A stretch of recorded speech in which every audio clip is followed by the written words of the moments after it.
नमस्कार, मैं अमित यादव आप सभी का हार्दिक स्वागत और अभिनंदन करता हूं। जिला रेवाड़ी के लिए एक विशेष रूप से संदेश इस कोरोना काल में आप लोगों को देना चाहता हूं। बड़ी ही चिंता का विषय है साथियों। हम और आप बीमार हो जाए उस बात से कोई फ़र्क नहीं पड़ता, लेकिन आप ये समझिए कि हम अपने साथ साथ अपने परिवार को, अपने बच्चों को, बड़े बुजुर्गों को, उनको बीमार कर रहे हैं। क्या फ़र्क पड़ेगा अगर हम कुछ दिन के लिए घर में रहेंगे? क्या फ़र्क पड़ेगा अगर हम कुछ दिन बाहर का खाना नहीं खाएंगे? क्या फ़र्क पड़ेगा अगर हम कहीं बाहर घूमने नहीं जाएंगे? ये मुख्य बातें हैं। हम हिंदू संस्कृति के लोग हैं। हमारी हिंदुस्तान की संस्कृति रही है कि हम अपने परिवार को अपने से पहले प्रमुखता देते हैं। हम अपने परिवार के लिए करते हैं। हम भारतीय इसलिए इस कोरोना से बचे हुए हैं क्योंकि हमारा जो इम्यूनिटी सिस्टम है वो मजबूत है। हमारे पास देसी खान पान है। हम लोग फ्रिज का रखा हुआ खाना, फास्ट फूड, इन सब चीज़ों से बहुत कोसों दूर तक थे। लेकिन जैसे जैसे पश्चिमी सभ्यता आई, हम लोगों ने भी उसको फॉलो करना शुरू किया।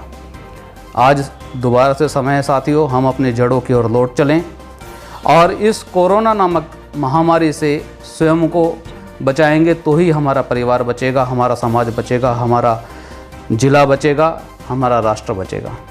आप बाहर बाज़ार में जाते हैं तो कम से कम चीज़ों को छूइए, दूर खड़े होकर बात कीजिए। शारीरिक दूरी जो एक 2 गज की दूरी अर्थात लगभग 6 फीट की दूरी हम एक दूसरे के साथ बनाकर रखें तो इस कोरोना बीमारी से बच सकते हैं।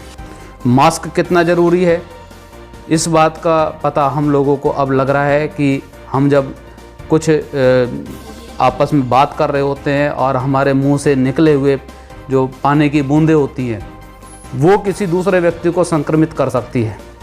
इसलिए अगर आप बाज़ार जा रहे हैं, अगर आप किसी से बात कर रहे हैं, आपने मास्क लगाया हुआ है, बहुत अच्छी बात है। लेकिन अगर आपके सामने वाला व्यक्ति मास्क लगा के आपसे बात नहीं कर रहा है तो आप कृपया उसको कहिए कि पहले आप मास्क लगाइए फिर मुझसे बात कीजिए, क्योंकि वो आपको संक्रमित कर सकता है। और आपके द्वारा आप जब अपने घर पे जाएंगे तो आपके द्वारा आपके बच्चे, आपके बुजुर्ग जो आपके लिए अनमोल धरोहर है, आपके बच्चे आपका भविष्य है, आपके माता पिता आपका परिवार है, अगर वो इस कोरोना की वजह से हम लोगों से बिछड़ जाएंगे तो इसके जिम्मेदार सिर्फ़ और सिर्फ हम लोग होंगे, हम स्वयं होंगे। हम सरकार को इस बात का दोष नहीं दे सकते। सरकार कितना आप लोगों को चिताएगी? कब तक कहती रहेगी कि सोशल डिस्टेंसिंग करो, आप हाथ धो, सामाजिक दूरी रखो, जहाँ ज़रूरी ना हो वहाँ ना जाओ? कब तक गवर्नमेंट इस बात को कहती रहेगी? हमको खुद जीना है, अपने लिए जीना है, अपने परिवार के लिए जीना है, हम अपने समाज के लिए जीना है। और खुद दूर रहेंगे तो हम अपने परिवार को बचा पाएंगे। और इस कोरोना काल के अंदर हम इस अपने परिवार को 2020-2021 क्रॉस करके हम आगे ले जाएं, यही हमारे लिए सबसे बड़ी उपलब्धता होगी। मैं आप सब लोगों से पुनः निवेदन करूंगा कि 3 चीज़ों का खास तौर पे ध्यान रखें। बार बार हाथ धोएं, घर से बाहर जाएं तो मास्क लगा कर जाएं, और इसके अलावा शारीरिक दूरी रखें। जो सरकार हमसे कह रही है वो हमें स्वयं को अमल में लेके आनी पड़ेगी।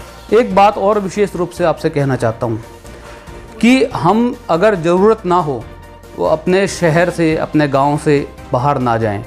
हम रिश्तेदारी में चले जाते हैं, हम घूमने चले जाते हैं, हम अपना समय व्यतीत करने के लिए चले जाते हैं। ये निवेदन आप लोगों से विशेष रूप से रहेगा कि आप कम से कम इस कोरोना काल में आप ट्रैवलिंग करें। और अगर कहीं से बाहर से हमारे कोई परिवार का कोई सदस्य जो बहुत दूर रहता है वो हमारे पास आता है, या हम अपने परिवार में काफ़ी समय के बाद लौट के जा रहे हैं, तो अपनी ट्रैवल हिस्ट्री गवर्नमेंट से ना छिपाएं। और अंत में कहना चाहूँगा कि आप दुनिया के लिए एक व्यक्ति हो सकते हैं, लेकिन अपने परिवार के लिए आप पूरी दुनिया हैं। इसलिए घर पर रहें, स्वस्थ रहें, ज़रूरत पड़ने पर ही बाहर निकलें। आप सब लोगों का बहुत बहुत धन्यवाद। जय हिंद, जय भारत।